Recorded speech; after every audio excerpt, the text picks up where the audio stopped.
The next part of this training is the standards of eligibility, Bylaw 201.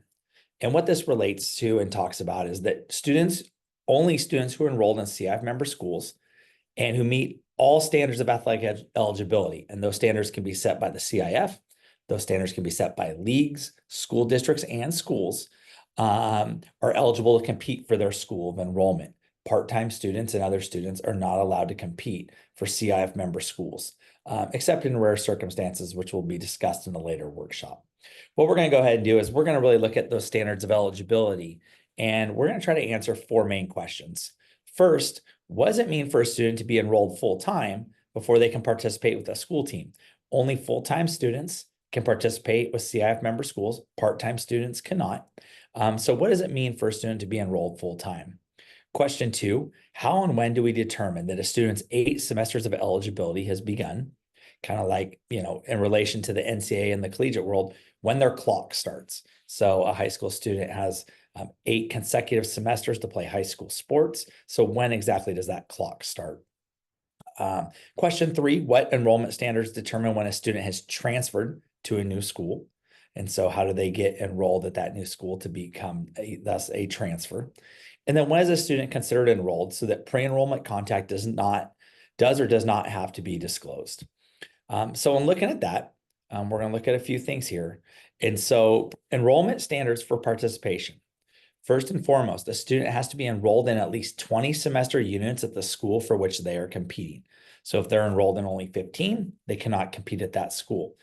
For most 9th, 10th, and for the most case 11th graders, this rule is no problem, as most of those student athletes are enrolled in 20 semester units. A couple situations you got to be aware of in this case are those seniors who take a shortened schedule. You need to make sure they're enrolled in 20 semester units, as well as students in extenuating circumstances on your school site. And so in order to participate in sports, first rule, you have to be enrolled in 20 semester units.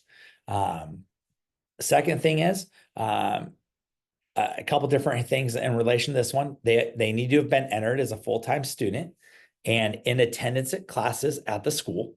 So you're enrolled in 20 units and you show up to classes at that school and you're sitting in a classroom at a desk or at a table. Thus, you are officially enrolled in that school. Or if you've participated in a fall sport, some schools start at different times in regards to the calendar year. And so if you've participated in a fall sport, then you are considered enrolled at that school. Depending on the school start date, some student athletes will actually play in a fall sports competition before school starts. Or if the student athlete has been attending practices after enrolling at the school as a full-time student prior to the start of school. So if you've gone to tryouts and you've been attending practice, you are considered enrolled at that school per the CIF rules. Next part, just some other enrollment information for eligibility is students cannot have dual enrollment in 2 schools at the same time. So you cannot be enrolled in school A and school B at the same time and then choose where you want to participate. Additionally, students cannot participate in athletic meetings, practices, or competition at a new school until they have officially withdrawn from the previous school.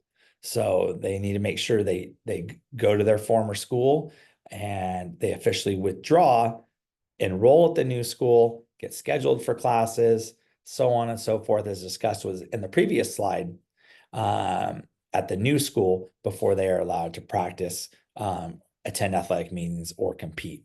This bylaw also applies to 8th graders matriculating the following school year to 9th grade. So all the same enrollment standards exist. And students may not practice with or compete for a CIF member school in which they are not enrolled, regardless of lack of sport offerings. In other words, I go to school A, and my school does not offer water polo. I cannot go play at school B because my school does not offer water polo. So that is not allowed. And so that's the enrollment information, additional enrollment information for eligibility.